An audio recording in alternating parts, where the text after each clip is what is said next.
Culture is responsible for where we prefer to live, the way we raise our children, how we prepare the food we eat, what we value, how we talk to one another, and so on. In short, culture is responsible for how we live.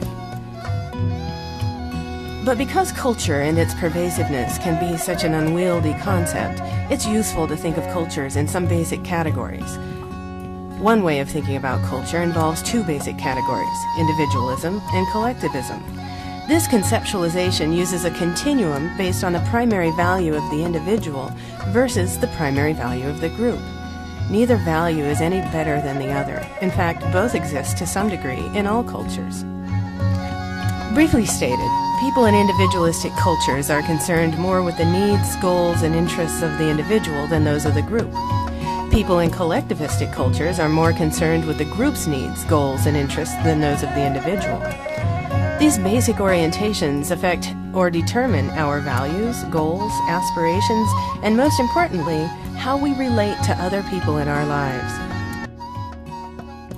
People in individualistic cultures tend to emphasize self-actualization and individual initiative and achievement. They focus on an I identity.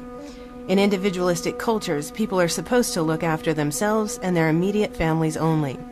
The United States and Australia are examples of individualistic cultures as they tend to emphasize individual rights, like freedom, independence, and individuality.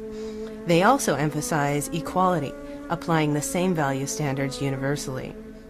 Individuals in individualistic cultures tend to have a self-other orientation toward relationships, meaning that while the other is present, the self is most important. In collectivistic cultures, people stress fitting in with or belonging to the in-group, and they focus on a we identity. In collectivistic cultures, people are supposed to look after the in-group or collective in exchange for loyalty. Emphasis is placed on belonging to groups in collectivistic cultures. As such, family relations, loyalty, and harmony are highly valued in collectivistic cultures such as China, Colombia, Costa Rica, and Indonesia. Collectivistic cultures apply different value standards based on in-group or out-group membership.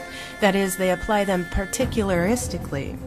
Individuals in collectivistic cultures tend to have a self-other orientation toward relationships, meaning that the other is more important than the self.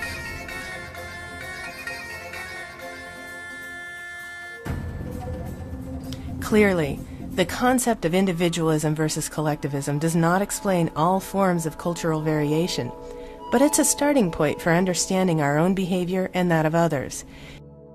Increased understanding is the first step in effective intercultural communication.